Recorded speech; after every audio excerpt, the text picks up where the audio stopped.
Hi, friends.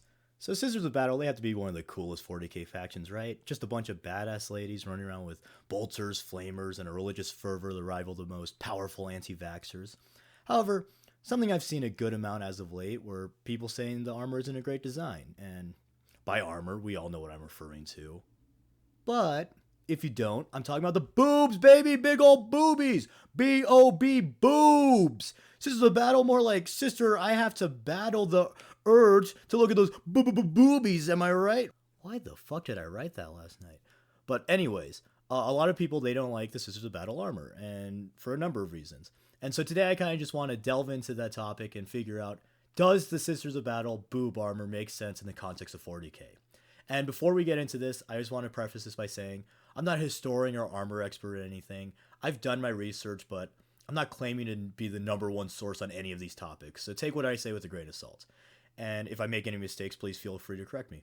But with that out of the way, let's get into it. So I've seen a lot of people criticize the Sisters of Battle armor for a few reasons. And I'll just rip the band-aid off right now. I don't think a lot of those reasons make sense in the context of 40k, and I actually think they have a really good armor design. And before you call me some wild Coomer or something, please allow me to explain why I think that the Sister of Battle boob armor actually makes a lot of sense and is a good design. So, the biggest complaint I see is that boob armor is just stupid because it's not practical. A lot of women in fiction, they wear these boob armors or these other questionable suits of armor, and it really just doesn't make sense as armor. And that's true. The only problem I have with that is that 40k often doesn't have exclusively practicality in mind, if ever. I don't think that this Exarch needs this funky hat to fight better. This captain doesn't need to wear a giant ass skeleton around his shield to block some bullets better. Magnus, he doesn't need his frickin' titty horns to break the webway and ruin the galaxy by doing quote unquote nothing wrong. Even the relatively utilitarian guard is led by this dude on a shining golden horse, and don't even get me started on his much cooler predecessor who looked like a mini god emperor with his god tier drip. Yeah, so practicality isn't really the number one thing in 40k. And even real life historical armor isn't exclusively about practicality. Likely the most well known example of that is the muscle cuirass. This is a type of armor that was used in ancient times by a few different nations, most notably ancient Rome, having sculpted abs and sick ass pecs. Those have no purpose other than drip, but there is evidence that these pieces were actually used in battle. But those aren't even the worst of it. Sir, the enemy forces are approaching. I don't know if our forces can handle them. We may die today. How many are there? 1,000? No, sir. 10,000? No, less than that, sir. What? 500? Sir, there is one knight approaching. What? Why would we be threatened by one measly gnaw? Oh, dear Lord, help us. That's right. There's real life armor out there that has a large metal dong sticking out. And let me introduce you to the cod piece. Back in the good old days, the coolest cats on the block, they all wore these cock shaped cod pieces in order to be modest about their cock shaped cocks. Following the modern trends, this epically badass piece of intimidation was worn by some rich people who wanted to show off how flippin' cool they were on the battlefield. And, as you might have guessed, these pieces have very little practical use in combat. There's even things that are less extreme that show that practicality isn't the only thing that's considered when making armor. There's tons of examples of armors with these cool engravings and awesome decorations that really serve no purpose. Many cultures, they just make cool looking armors because, well, they look cool and they're a sign of power, wealth, or it's just a cultural norm at the time. And to me, this idea just fits the sisters perfectly. The sisters are the ecclesiarchy's military force, and to the Imperium and the ecclesiarchy, religious fervor is extremely important, and they would obviously wear things that would reflect that. Here's another historical example. Samurai armor, it's one of the coolest looking armors, right? Weeb! Alright, shut up. You know it's true. But anyways, one of the most striking details of samurai armor are the badass masks. You got demons, you got mustaches, you got, I don't know, something weird. But yeah, these masks, they technically have no practical reason to look like this. They don't help you in battle. And some would argue that it's actually detrimental to have these giant mustaches sticking out of your face, or the extra weight of the demon ornamentation would be detrimental in battle, this and that. But despite that, the masks were quite frequently worn, and it's commonly believed that these masks were worn as intimidation. And some other researchers believe that the warriors may have even thought that these pieces of armor could help ward off bad spirits. Intimidating armor, power of belief, faith, and gaudy decorations potentially warding off evil spirits. Does that sound like anyone? Yeah, in 40k, belief literally has power over the force of chaos. For example, in 40k, a passionate stroke of the blade will kill a demon better than a shot taken from a million-man gun line. And Sisters of Battle, they literally ride churches and sing hymns as they slay enemies of the Imperium. They are just as important as a symbol as they are a fighting force. Now you might say, okay, but what does that have to do with boobs? I clicked for the boobs and I want boobs! Yeah, keeping your pants a little longer, I'll get to that soon. But before that, one important aspect of the Adeptus Sororitas is that they are an all-female fighting force. Their femininity is an inherently important aspect of their order and existence.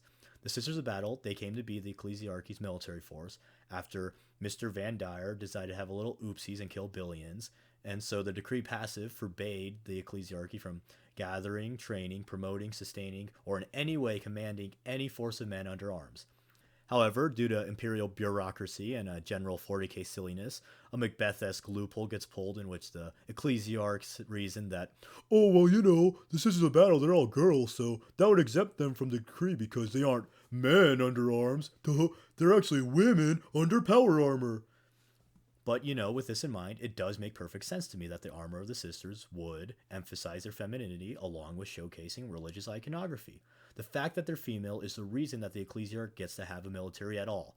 And so the dreaded boob armor and corsets, they make sense in driving this point home, But even with that, I know there's still going to be some people who say, well, that's not a valid reason. The armor, it's still impractical and it's not befitting of an elite fighting force.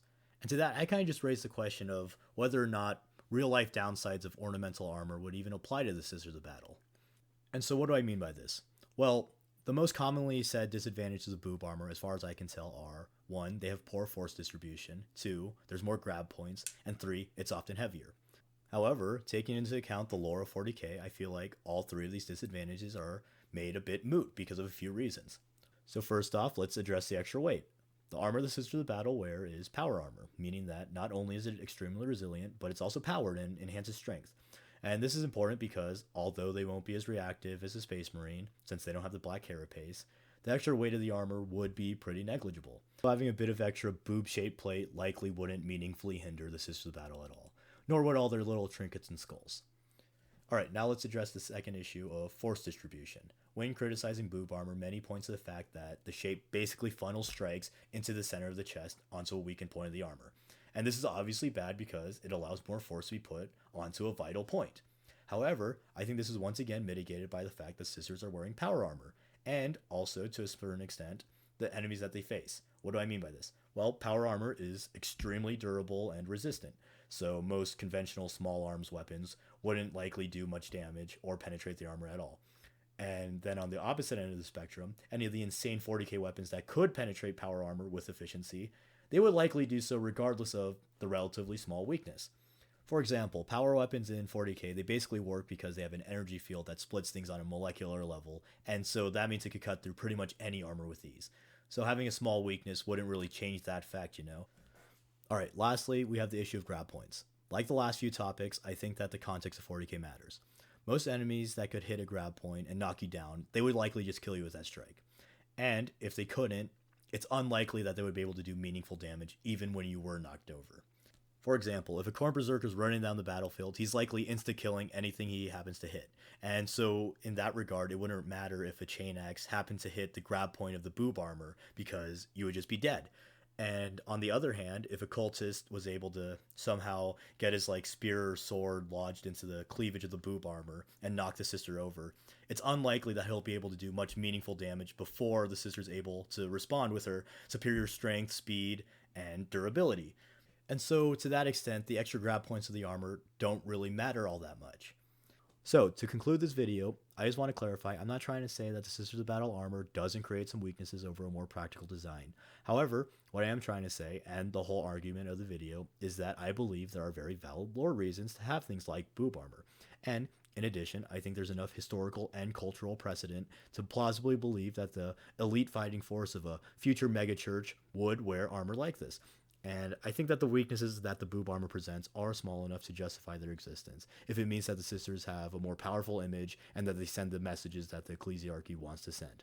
Plus, let's just be honest, most things in 40k exist because they're cool, and that's reason enough for them to exist, you know? And with that, please let me know what you thought about the video. Do you have any rebuttals? Please post those in the comments. Do you agree with me? Do you think every faction should have boob armor? Whatever you thought, please comment below and let me know. And if you liked the video, please consider liking, subscribing, and sharing with a friend. I'm still working on this channel, trying to improve my skills and get better, so if you have any constructive criticisms or advice, those would also be greatly appreciated. Thanks.